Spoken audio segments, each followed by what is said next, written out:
देख रहे हैं प्रोग्राम दी लंदन आई प्रोग्राम में खुश आमदीद। मैं हूँ शिराज खान। नाजरीन, बहुत सारे मौज़ूआत हैं जिन पर गुफ्तगू की जा सकती है, लेकिन आज हम पाकिस्तान के अफेयर्स के हवाले से बात करेंगे और खास करके जो मुबैना तौर पर पाकिस्तान में आईनी तरमीम लाई जा रही है उसके ऊपर पाकिस्तान में बहुत सारी कंट्रोवर्सीज ने जन्म लिया है। सऊदी अरब से एक वफद पाकिस्तान में आया है। वफद 141 बंदों का है और आज उन्होंने आर्मी चीफ जनाब आसम मनीर साहब से आज मुलाकात भी की है। 2 अरब डॉलर की सरमायाकारी है। इस सरमायाकारी हमारी जरूरत है या सऊदी अरब की भी जरूरत है, इस पर इसका जायजा लेंगे। और इस वक्त चूंकि पाकिस्तान में ये वफद आ गया है और हम इसको खुशफहमी में मुब्तला है कि चूंकि पाकिस्तान में डॉलर आएंगे, सरमायाकारी आएगी और हमारे हालात मुल्क के और इकानमी ठीक हो जाएगी। उधर हमें 7 अरब डॉलर का कर्जा भी मिल गया है। ये जो कर्जा मिला है, क्या हमारी मुश्किलात में कमी आएगी या नहीं आएगी, और ये उसी तरह माजी के कर्जों से की तरह एक और कर्जा जो है वो हमारे कंधों पर आ जाएगा, हमारी कौम के ऊपर आ जाएगा और हमें वापस करना है। मुझे आज बहुत ऑनरेबल गेस्ट ने ज्वाइन किया है लंदन से। लॉर्ड कुर्बान हुसैन हाउस ऑफ लॉर्ड्स के ताहयात मेंबर हैं, रुकन है, उन्होंने ज्वाइन किया है। मुझे ज्वाइन किया इस्लामाबाद से जनाब सीनियर सहाफ़ी हैं, डिफेंस मैटर्स के एतबार से एक बहुत लंबे अरसे तक अपना एक प्रोग्राम करते हैं और खास करके जो डेवलपमेंट होती है, आर्मी की बात करें, ISPR की बात करें, उस पर इनके बड़े जबरदस्त बीपल भी होते हैं, कॉलम भी होते हैं, अपना एक प्रोग्राम करते हैं। इश्तियाक बोदल साहब ने इस्लामाबाद से हमें ज्वाइन किया है। पाकिस्तान चेक रिपब्लिक के चैम्बर ऑफ कॉमर्स के सदर जनाब एहसन असलम साहब ने, अमेरिका से आसिफ अली भट्टी साहब बहुत सीनियर साफी हैं, तजिया निगार हैं, इस वक्त PhD कर रहे हैं और आप उनके तजिए सुनते रहते हैं, वो ज्वाइन करेंगे। मुझे सबसे पहले जरा इजाजत तो लॉर्ड कुर्बान हुसैन साहब चूंकि ट्रैवल कर रहे हैं तो उनसे जरा बात कर लेते हैं आईनी अमूर के हवाले से। अस्सलाम वालेकुम लॉर्ड साहब। वालेकुम अस्सलाम शिराज साहब। Thank you very much sir. You nearly Sheffield now? जी जी। अच्छा, ये फरमाइएगा लाड साहब कि जब बरतानिया में कोई आईनी तरमीम आती है, कोई बिल आता है, तो उसका प्रोसीजर क्या है, आप जरा ये बता दें।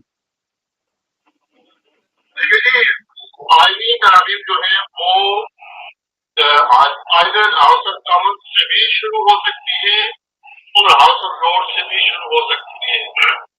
अच्छा, जिसकी तरफ से शुरू हो, पहले सबसे उसकी एक आउटलाइन जो है वो फर्स्ट रीडिंग में आती है, जिसमें कागजात जो है पहले से वो तैयार होते हैं और दोनों हाउसेस के मेंबरान को वो पढ़ने के लिए मुहैया किए जाते हैं कि ये तरमीम आउटलाइन जो है इसका बेसिकली स्केच जो है वो दिया जाता है कि यदि तरमीम का या नए कानून का मसवदा जो है वो बुलेट पॉइंट्स उसके आप कह लीजिए वो तमाम लोगों को पढ़ने के लिए दस्तयाब होते हैं in electronic format as well as paper format. और उसके बाद ये दोनों हाउसेस में बारी बारी फर्स्ट रीडिंग के लिए आते हैं, जिसमें यानी बड़ी क्या कहते हैं ब्रीफ सी डिस्कशन होती है कि क्या गवर्नमेंट प्रपोज कर रही है या जो भी बंदा प्रपोज कर रहा है वो एग्जैक्टली क्या प्रपोज कर रहा है, उसका मकसद क्या होगा, उसका अल्टीमेट नतीजा फायदा क्या होगा। उसके बाद सेकंड रीडिंग के लिए दोबारा दोनों हाउस में जाती है, हाउस ऑफ कॉमन्स में भी, हाउस ऑफ लॉर्ड्स में भी, और उसमें तशरीह के साथ वो जो अमेंडमेंट या न्यू लेजिस्लेशन जो होती है उसका उसका वो होता है डिटेल वहाँ मसवदा होता है और उस मसवदे में डिटेल डिस्कशन भी होती है और मुख्तलिफ मेंबरान जो है वो कई ऐसी तरमीम भी आई है जो हफ्ता हफ्ता एक तरमीम पे जो है वो बहस हो रही है, लेजिस्लेशन पे बहस रही है। और उसके बाद फिर आती है अपने कमेटी स्टेज। कमेटी स्टेज एक ऐसा स्टेज है जिसपे बाल की खाल उधेड़ी जा सकती है, वहाँ इन डिटेल डिस्कशन हो जाती है कि इस लगाने से क्या क्या होगा, हट लगाने से क्या होगा। ये यानी जितने वो एक्सपर्ट हमारे होते हैं तमाम पार्टी से ताल्लुक रखने वाले माहिरीन, जो मेंबर होते हैं जिनका ताल्लुक जो है वो ज्यादातर लोगों की फील्ड से होता है, वो इस पर डिस्कस करते हैं, उस पर अमेंडमेंट लाते हैं।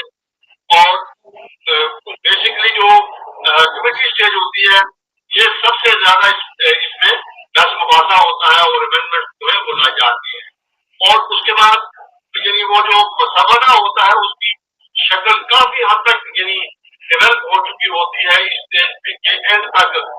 यानी वो जो एक क्या कहते हैं कि एक खाका सा होता है शुरू में, वो कमेटी स्टेज पर आकर के उसकी एक शक्ल बन चुकी होती है। और उसके बाद फिर आती है स्टेज हमारी रिपोर्ट स्टेज। रिपोर्ट स्टेज में वो जो इब्तदाई खाका होता है कमेटी स्टेज के उस लोग पर दुरुस्त करने से और उसकी हर तरह की यानी अच्छा लाड साहब before we go to far go to far, basically ये जब ड्राफ्ट होता है तो पहले उसके जो कंटेंट्स होते हैं वो अवेलेबल होते हैं मीडिया को भी और पब्लिक को भी। उसके बाद ये you are saying that it can start from the upper house और it can start from the House of Commons. House of Commons का मतलब यह है कि पार्लियामेंट जो मेंबरान ऑफ पार्लियामेंट है वहां से शुरू हो सकता है, टेबल हो सकता है, उसके बाद ये कमेटी रूम में जाता है, उसके बाद इसकी nitty gritty if and buts इसको सीधी की जाती है, नोकर पलक, और फिर ये अपर हाउस जिसको हम सेनेट कहते हैं, आपका हाउस ऑफ लॉर्ड जिसके आप रुकन है, वो देखते हैं। उसके बाद इसके ऊपर डिबेट होता है, डिबेट होने के बाद ये बिल जो है उस पर वोटिंग होती है और फिर पास होता है। It can take 6 month, it can take 1 year to become a law, pass और फेल। कमेटी स्टेज के बाद आता है हमारा रिपोर्ट स्टेज। रिपोर्ट स्टेज जो है वो पार्लियामेंट के अंदर उसकी ये आखिरी स्टेज होती है। उस वक्त तक ये बिल जो है ये ऑलमोस्ट 99% को तैयार हो चुका होता है। और उसके बाद जब पास होता है तो वो रॉयल कंसेंट के लिए चला जाता है बादशाह की मंजूरी के लिए। अब मैं एक बात तो आपके गुजार करूँ, वो ये कि ये डिपेंड करता है गवर्नमेंट कितनी जल्दी किस लेजिस्लेशन को पास करना चाहती है।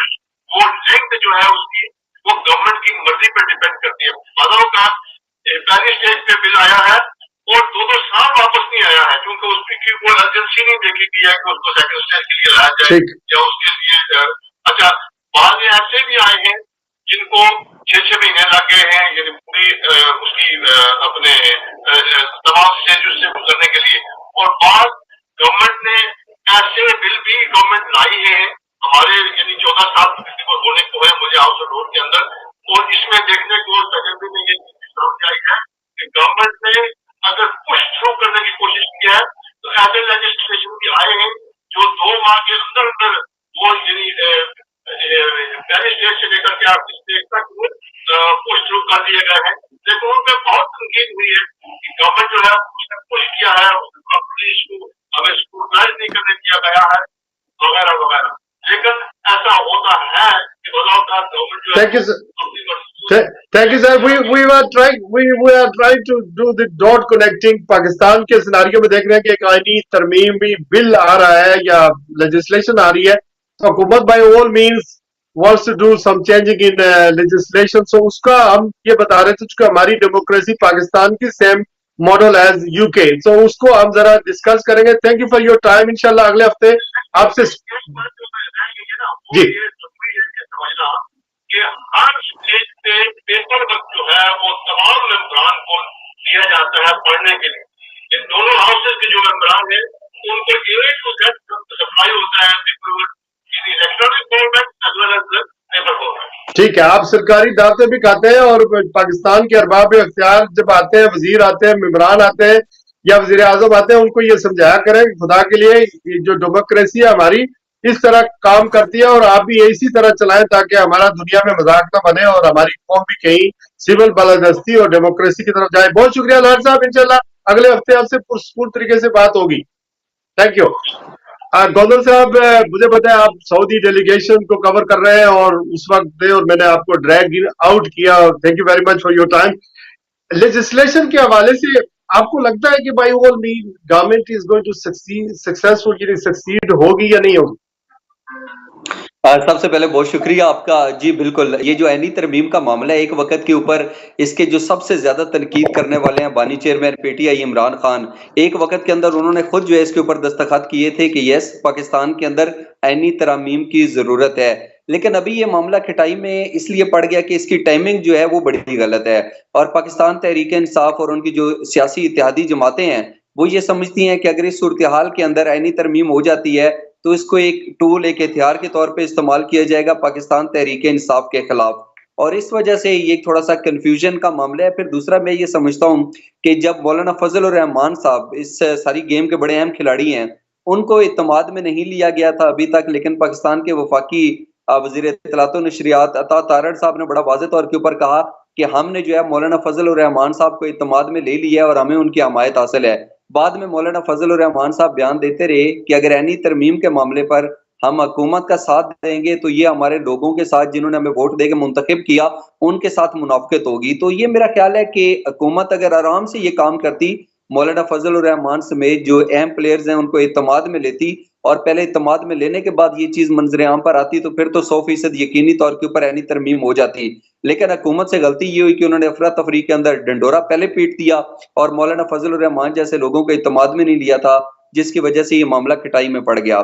आज जहाँ तक बात है कि ऐनी तरमीम करने के अंदर हुकूमत कामयाब हो सकेगी या नहीं हो सकेगी, मेरा ख़्याल है जिस तरीके से पहले एक मसूदे की बात की जा रही थी उसके पेश-ए-नज़र तो इस चीज़ के इम्कानात नहीं थे और अभी नंबर भी हुकूमत के पास पूरे नहीं है। अगर मौलाना फज़ल उर रहमान एग्री हो जाते तब भी नंबर गेम हुकूमत के पास पूरी नहीं थी।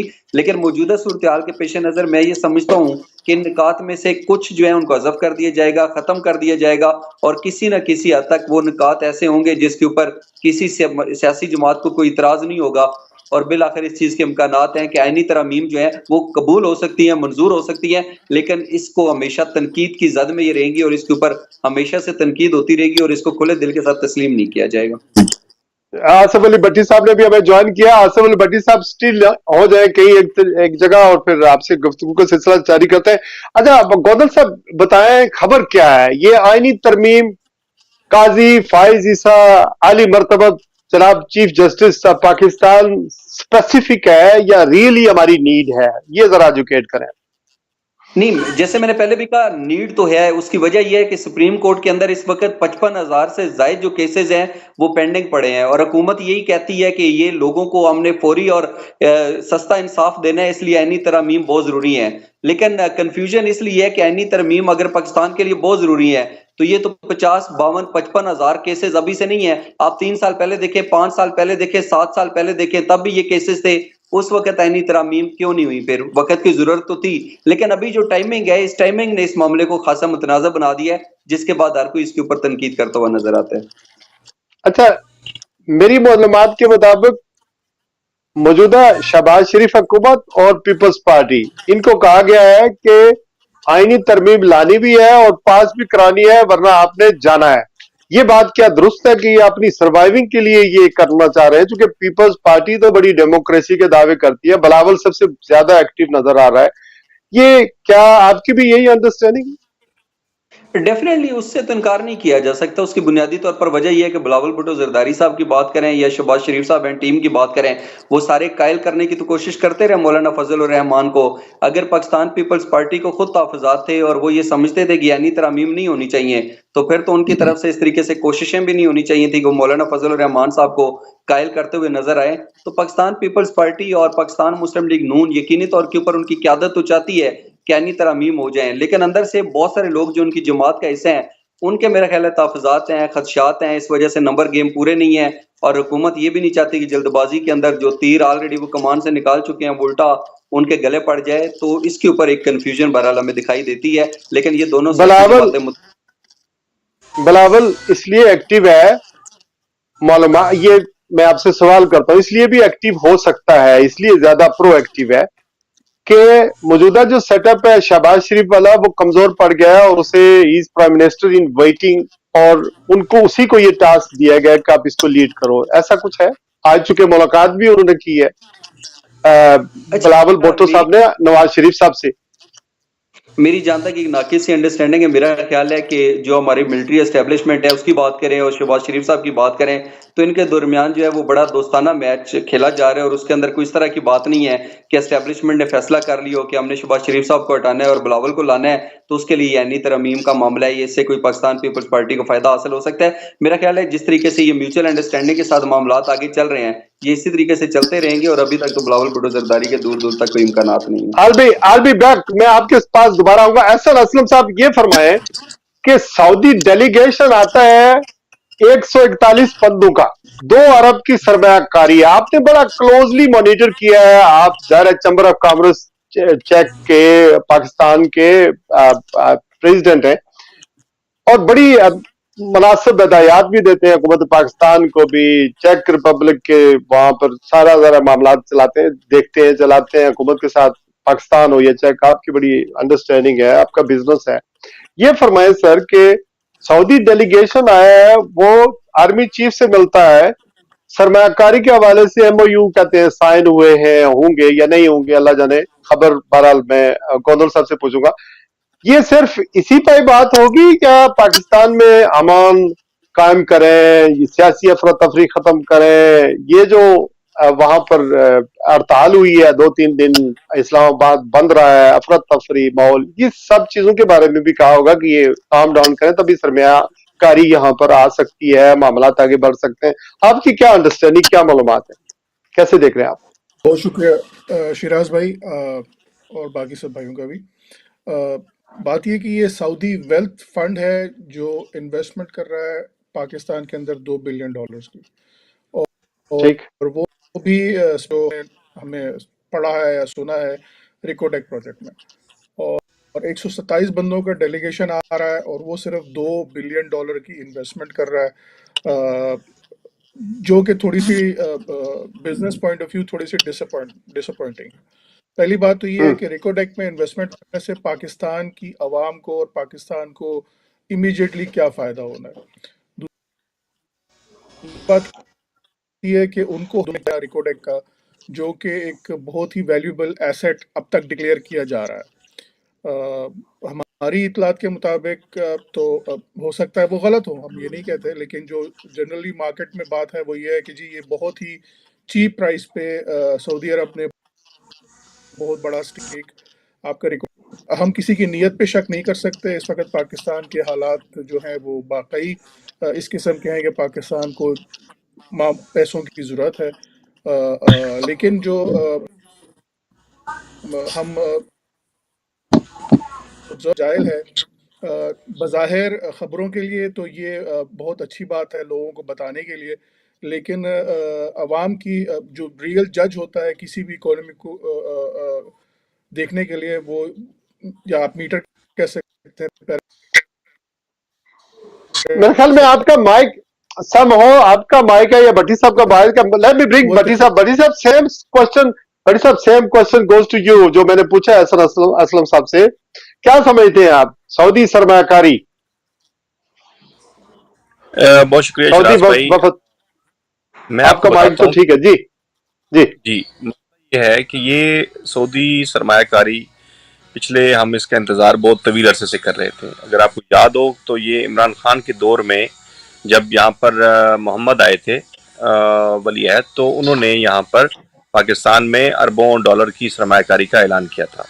साथ ही में उन्होंने हम प्रेस कॉन्फ्रेंस में मौजूद थे जिसमें उन्होंने तफसील से बताया था कि कैसे यहाँ पे ऑयल रिफाइनरी लगेगी जिसकी मालियत इटसेल्फ 12 से 14 बिलियन डॉलर है, और बाकी जितने भी प्रोजेक्ट्स होंगे उसमें भी तकरीबन 50 से 100 बिलियन डॉलर की सरमायाकारी होगी।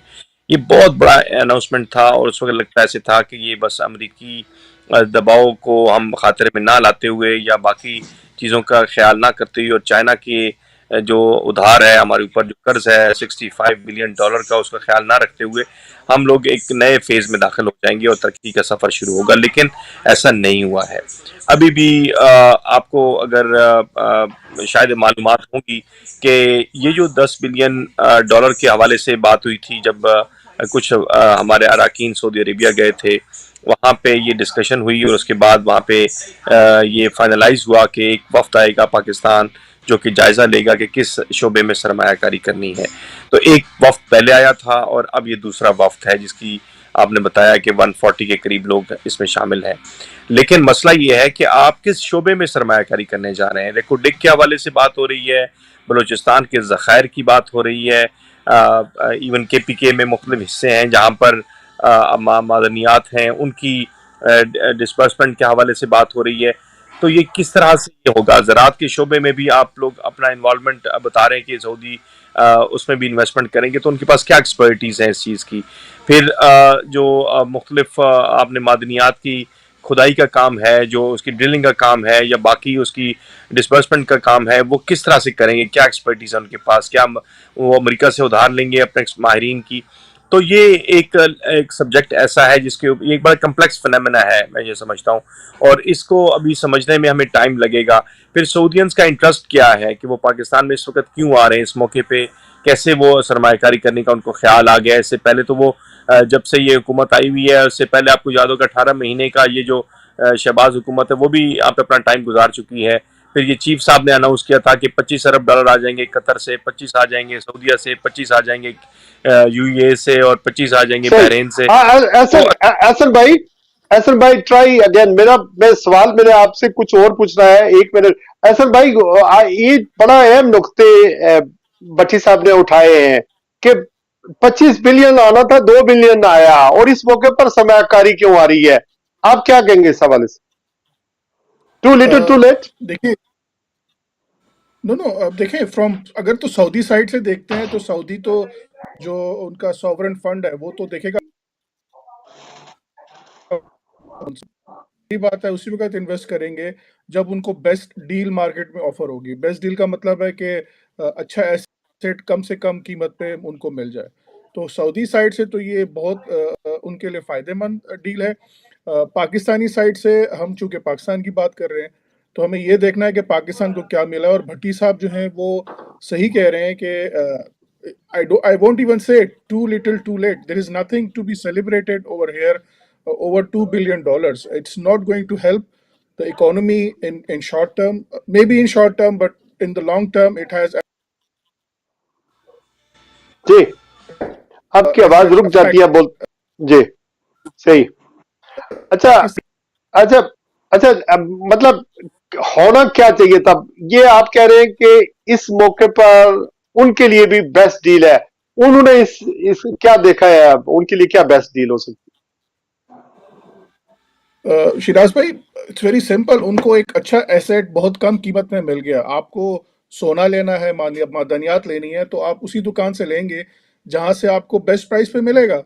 तो पाकिस्तान इस ओपन बास्केट केस है बहुत अच्छी बात जिसकी ऑफर है जी। आप चाहते हैं ओपन बास्केट, अगर किसी को बुरा लगे, जैसे वो मार्केट ओपन में आवाज लगती 50 रुपए 50 रुपए 50 रुपए, आपकी जो मर्जी ले लें 50 रुपए दे दें। तो पाकिस्तान में तो इस वक्त मुझे जो लग रहा है कि इट्स एन ओपन बास्केट, और लोगों को ऑफर है कि आप आगे जो भी चीज उठाएंगे वो आपको कूड़ियों के मूल मिल जाएगी। तो मेरा अच्छा की नियत पे शक नहीं करता। बिल्कुल ठीक है।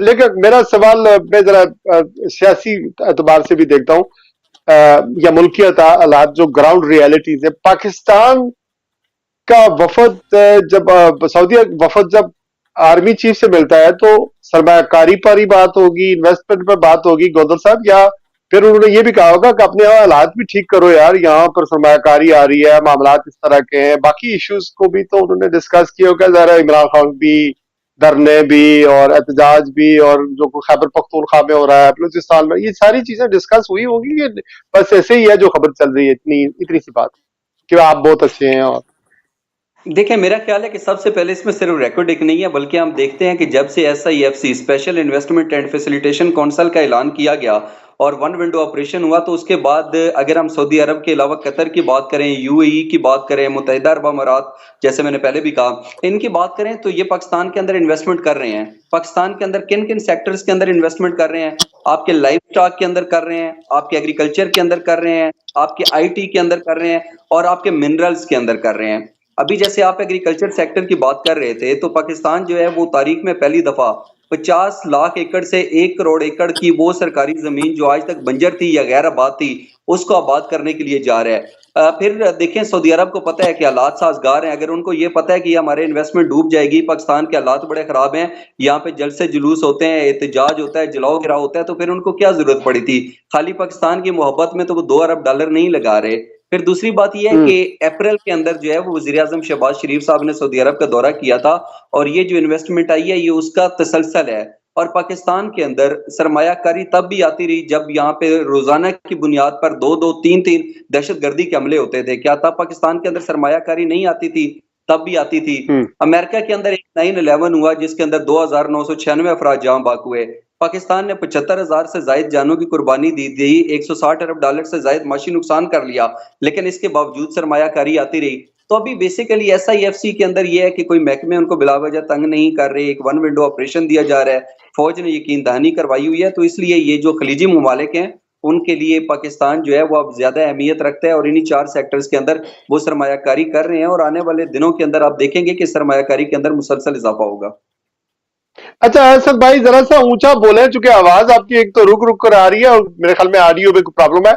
मैं ये पूछना चाह रहा हूं कि जब सऊदी अरब का अपना तेल उस तरह अब फरोख्त नहीं हो रहा है, चूंकि मार्केट के अंदर आपकी तो बड़ी रिसर्च है, इलेक्ट्रिक कारें आ गई हैं, आप अमेरिका की बात करें आपको तो यहाँ भी बड़े इंसेंटिव दिए जा रहे हैं, तेल उस तरह फरोख्त नहीं हो रहा है, और उन्होंने अपनी आमदनी को बढ़ाने के लिए वहां पर सऊदी अरब में एक ऐसा शहर पूरा आबाद कर रहे हैं जहां टूरिज्म आएगा, वो दुबई की नकल कर रहे हैं। तो इस वक्त जो पाकिस्तान में सरमायाकारी आ रही है, बेसिकली जो हमारी जमीन है वो इस्तेमाल हो रही है, उससे के बदले में वो अपना अनाज भी लेंगे, सरमायाकारी भी कहें, हमारे लिए तो अच्छा है कि चलो हमें जाबे मिलेगी, लेकिन हाल तो हमें ही चलानी है, काम तो हमें ही करना है। तो आप क्या समझते हैं कि ये हमारी सरमायाकारी जो वो कर रहा है सऊदी अरब, हमारे ऊपर एहसान है या अपनी जरूरियात है? एक तो ये सिनारियो मैं रखता हूं आप तीनों के सामने, और दूसरा ये कि गाजा के ऊपर हमला हुआ और हमने देखा कि गाजा तकरीबन रैकेज बन गया। अब लबनान के ऊपर जो कुछ हालात हैं, जिस तरह उनकी नस्लकुशी हो रही है, अल्टीमेटली जंग ने किसी वक्त भी हमला ईरान के ऊपर होगा, और इस पर ऐलान कर रखा है इजराइल ने। तो ये जो फिर ये जंग कहीं सऊदी अरब ग्रेटर इसराइल का जो मंसूबा जिस तरह का है वो आपको सबको पता है, लेकिन ये पाकिस्तान की तरफ भी आना है, सऊदी अरब की तरफ भी ये बात जाएगी, तो ये कहीं वो सिनारियो तो नहीं है जो सऊदी अरब की जरूरत हम बन गए हैं अचानक? आप इस किस तरह देख रहे हैं? माजरत के साथ थोड़ी सी मिसकंसेप्शन यहाँ पे ये है कि जी ऑयल की सेल नहीं हो रही। अभी भी पिछले हफ्ते के अंदर 5 से 6% ऑयल की प्राइस जो है दोबारा वापस चढ़ गई है, और it is going up, it's around $74-75 at the moment. और दूसरी बात अच्छा। यह है कि जहां तक आप ऑटोमोबाइल मार्केट की बात कर रहे हैं, तो ईवी का जो हमने एक सुना है, तो इलेक्ट्रिक गाड़ियां एकदम से कंबशन इंजन को रिप्लेस करने नहीं लगी। इसमें मजीद 10 से 20 साल का अरसा मौजूद है। इसमें हैवी ट्रैफिक है, इसमें आपकी शिपिंग इंडस्ट्री है, इसमें आपकी ट्रेन है। तो डीजल और petrol is not going anywhere, it is going to stay in the market. दूसरी बात कि जी जाहिर ठीक। बात है, जब जंग होगी तो सऊदी अरब उसके लिए ऑलरेडी प्रिपेयर्ड है, वो हमसे ज़्यादा प्रिपेयर्ड है, उनको पता है, वो they are part of this all activity which is going on, क्योंकि वो तो मिडल में है।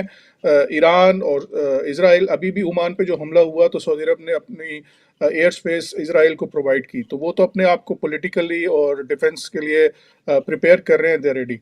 Problem, let's talk about Pakistan. किसी का भी इस वक्त पाकिस्तान के ऊपर, हम बाहर बैठते हैं, वी डू बिजनेस, भट्टी साहब शायद इससे इत्तफाक करें, पाकिस्तान की इस वक्त सबसे नेगेटिव आउटलुक है। कोई भी पाकिस्तान इन्वेस्टमेंट करना नहीं चाहता, ना हमसे बात करना चाहता है, ना हमारी सुनना चाहता है, उनको कोई पाकिस्तान से इंटरेस्ट नहीं है। सऊदी अरब को हमने एक अच्छी ऑफर दी, सऊदी अरब ने वो खरीद ली। That's it which I can see from the business point of view. इससे ज़्यादा उनकी कोई मोहब्बत पाकिस्तान के साथ नहीं है। पाकिस्तान पिछले 1-1.5 साल से उनको मुसलसल रिक्वेस्ट किया जा रहा था कि हमें $1 से $10 बिलियन आप दे दीजिए, बैंक में रख दीजिए, उन्होंने इनकार कर दिया। उसके बदले उन्होंने आपसे एक हार्ड कोर एसेट लिया है। हालात जैसे भी हों, कोई भी ज़मीन का टुकड़ा उठा के नहीं भागेगा, वो एसेट वहीं पे मौजूद रहेगा और उसकी वैल्यू जो है वक्त के साथ साथ बढ़ेगी। It's a smart move from Saudi side, but what how it translates for Pakistan, this is yet to be seen. Pakistan के पास ऐसा कोई मैकेनिज्म नहीं है, ना हमारे पास ह्यूमन रिसोर्स है जिसको जॉब मिलनी है इन रिसोर्सेज को निकालने में, और ना अब तक उनको जॉब्स मिली हैं। जो डील हुई है वो भी जिन्होंने की है और जिनके साथ हुई है उन्हीं को पता है, इसके साथ पाकिस्तान आम आवाम का कोई ताल्लुक नहीं है। बाकी रह गई SIFC, आई विश के SIFC कोई ऐसा कारनामा अंजाम दे जिसकी वजह से आम पाकिस्तानी की ज़िंदगी पे कोई असर हो, जो कि हमें बाहर बैठे नज़र नहीं आता। हो सकता है पाकिस्तान में लोगों को बैठे हुए नज़र आ रहा हो वो करिश्मा। बाकी रहेगी ज़मीन। आखिर में भाई ने मेरी दिली ख्वाहिश है कि पाकिस्तान की एग्रीकल्चर ज़मीन जो है वो आबाद हो, वहाँ पे एग्रीकल्चर सेक्टर को फ़ायदा हो। लेकिन हमने पिछले 2 से 3 साल में देखा है कि हमारे जो ज़िम्मेदार तबका है उसका इस्तेहसाल हुआ है, उसको मुसलसल दबाया गया है, उनका नुकसान कराया गया है डिलिबरेटली। और अभी भी जो ज़मीन हम करना चाह रहे हैं तो हम किसके लिए उगाएंगे? पाकिस्तानियों के लिए? आई एम सॉरी, अगर कोई बाहर से आके इन्वेस्टमेंट करेगा तो वो अनाज अपने लिए उगाएगा सस्ती कीमत पे और उठा के ले जाएगा।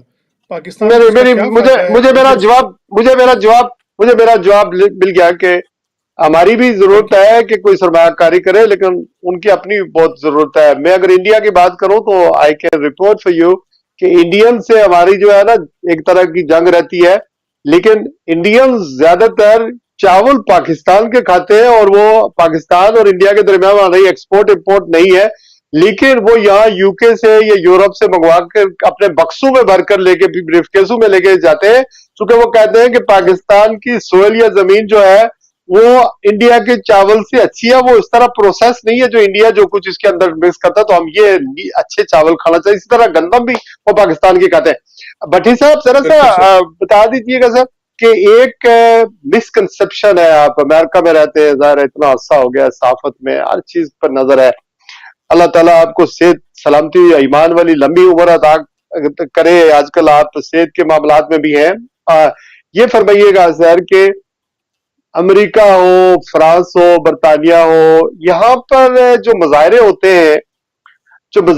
हैं, डेमोन्स्ट्रेशन होती हैं, उनसे यहाँ फॉरेन इन्वेस्टर्स नहीं आ सकते, वो रुक जाते हैं। दूसरे मुल्कों के जो बादशाह आ रहे होते हैं वो नहीं आते हैं। क्या ऐसा कुछ है? चूंकि पाकिस्तान में एक बड़ी मिसकंसेप्शन मीडिया पर, खास करके हमारा जो मीडिया है, ऑब्वियसली हम अब प्रॉब्लम यह है कि 2-3 दिन इस्लामाबाद बिल्कुल लॉकडाउन रहा, 3 दिन, बल्कि हम खबरें ढूंढते रहे, मोबाइल काम नहीं कर रहे हैं। मैं गोंदल साहब को फोन करता रहा, गोंदल साहब क्या हालात है, दूसरे को करता रहा, फैमिली वहां पर रहती है, हमारे सबके यही हालात है। इस्लामाबाद जो कैपिटल है, तो हम भाई साहब अमेरिका पढ़ते रहे, BBC पढ़ते रहे, अल जजीरा देखते रहे, यूट्यूब पर को देखते रहे, फेसबुक पर देखते रहे, क्योंकि मेन चैनल जो थे हमारे वो तो कंप्लीटली ब्लैक आउट था कि इस्लामाबाद में क्या हो रहा है। तो हुकूमत को देखें या हमारी एस्टेब्लिशमेंट की बात करें तो वो कहते हैं जी ये जो मुतशद्दद गिरोह यहाँ पर आ गया है, इसकी वजह से चाइनी वो सदर नहीं आया था, यहाँ धरना था, यहाँ पर जनाब सऊदी डेलीगेशन आ रहा था, मलेशिया का वज़ीर आज़म आ गया, हमारे यहाँ सरमायाकारी जब आ रही है, ये हो रहा है।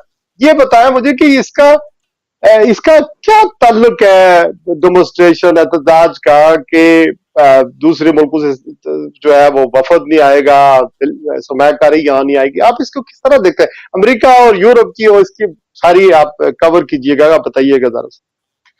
मुझे ये बताएं कि तो ये व्हाट इज कौन इट? सा मुल्क, ऐसा मुल्क है जी जहां पे कोई डेमोक्रेसी के नाम पे ये दमा चौकड़ी मचाए कि जी के चाइना का सदर नहीं आ रहा था क्योंकि धरना हो रहा था। चाइना के ऑफिस ने ऑफिशियली क्लैरिफिकेशन जारी किया था कि कोई ऐसा प्लान फाइनल नहीं हुआ था उनके आने का, और ये मुतवक्के दौरा था जो कि प्लान अभी होना था और वो अब नहीं हो रहा है, और उसकी रीज़न कुछ और बताई गई थी। मसला ये है कि अभी जिस तरह से हैंडलिंग हो रही है, मैंने लास्ट टाइम एक प्रोग्राम में कहा था कि यार मुज़ाकरात की जो की होती है, which is not only required but influential for democratic process, और डेमोक्रेसी के अंदर या सियासत के अंदर वो मुज़ाकरात की जो रूह है वो कहाँ चली गई है? कहीं पे बात नहीं हो रही है। डंडे के साथ आप हर चीज़ ठीक करना चाहते हैं, लोगों को मार रहे हैं, लोगों को बंद कर रहे हैं, लोगों पे मुकदमा चला रहे हैं। ये इस तरह नहीं होता है। पूरी दुनिया के अंदर डेमोक्रेसी जहाँ पे भी हैं, चाहे बराए नाम ही क्यों ना हो, वहाँ पे बातचीत का रास्ता रखा जाता है, मुज़ाकरात का रास्ता रखा जाता है। नंबर 1। सेकंड कि जी फलाने मौके पर डेमोन्स्ट्रेशन हो रही है, तो वेयर इज द गवर्नमेंट?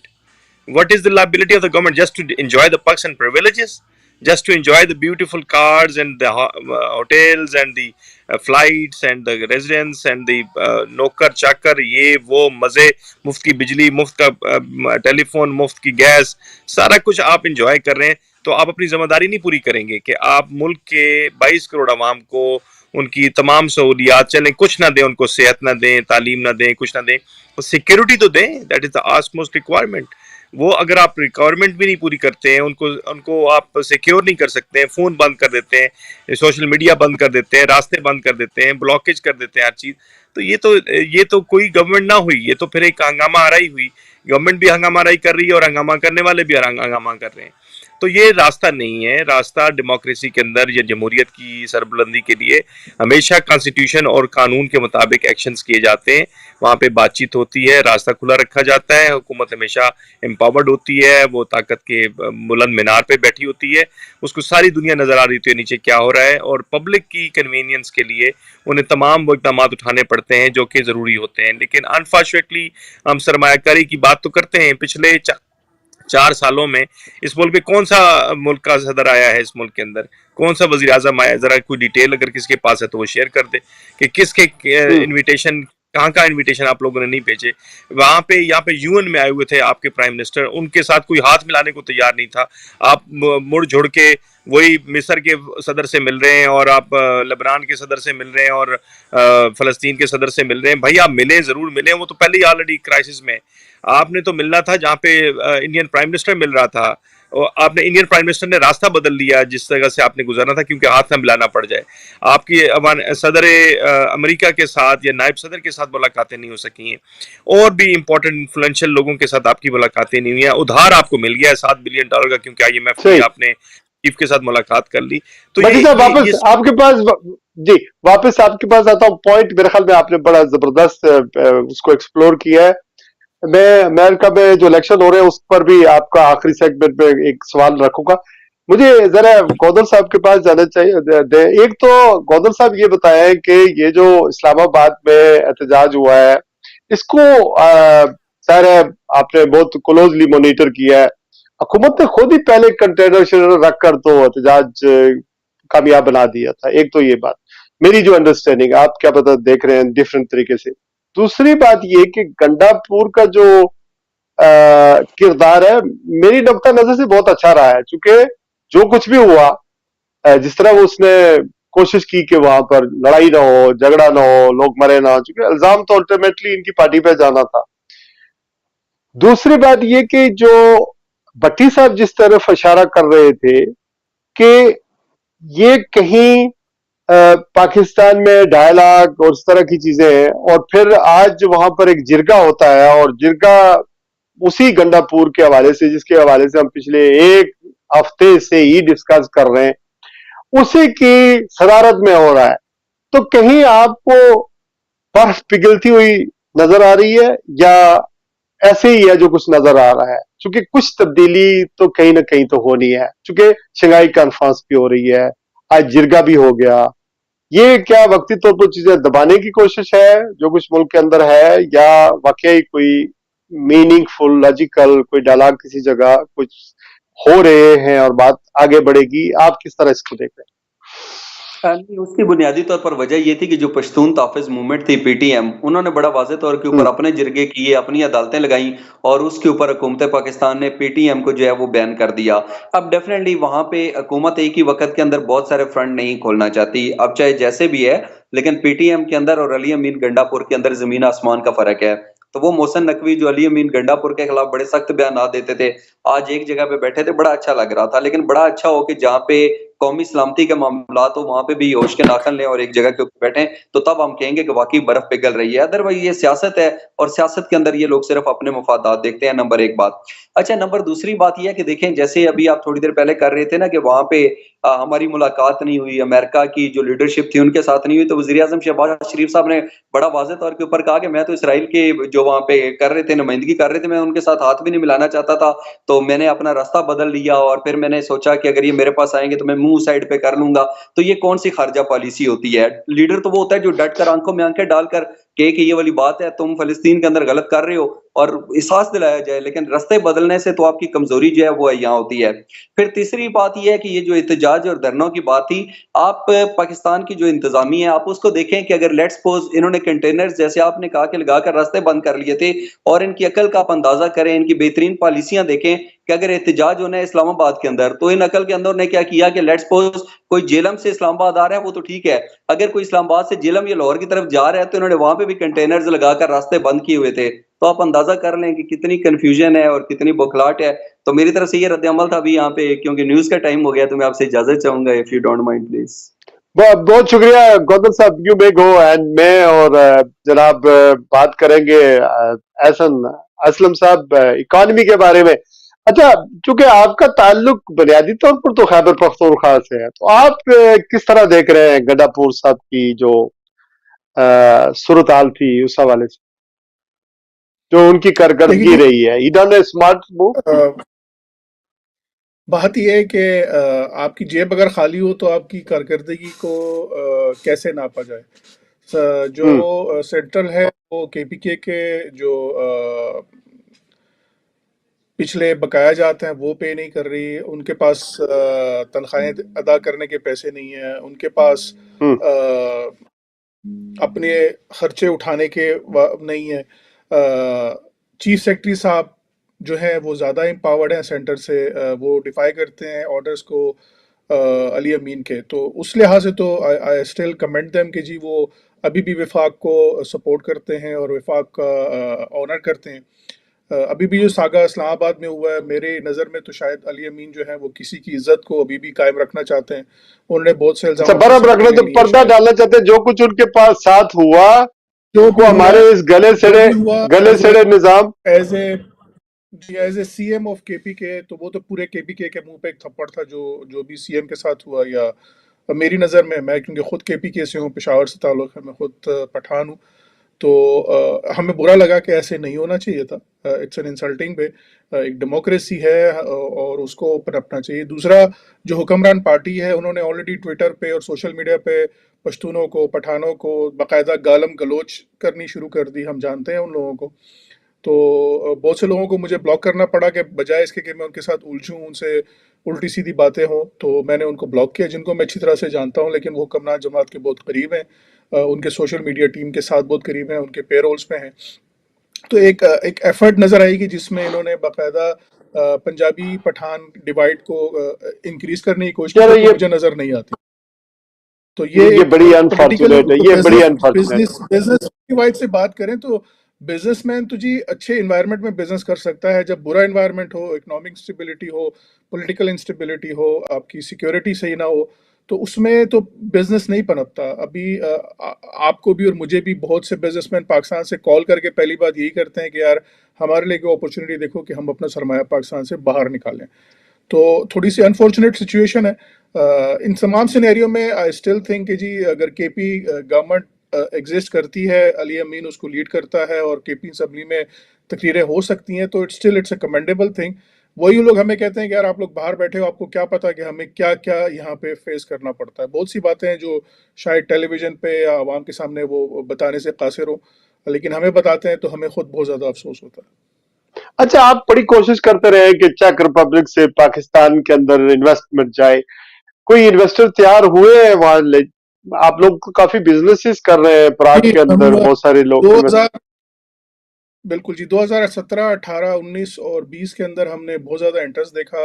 एक आध डेलीगेशन में पाकिस्तान लेके भी गया, हमने एक्सप्लोर किया। जाहिर बात है जो बड़ी इन्वेस्टमेंट होती है वो एक दिन में तो नहीं होती, काफ़ी निगोसिएशन शामिल है, बहुत से अवामिल शामिल हैं। लेकिन इस वक्त जो हालात हैं, 2023 में हम almost we were about to finalise deal जो हमने 2019 और 2021 में शुरू की थी।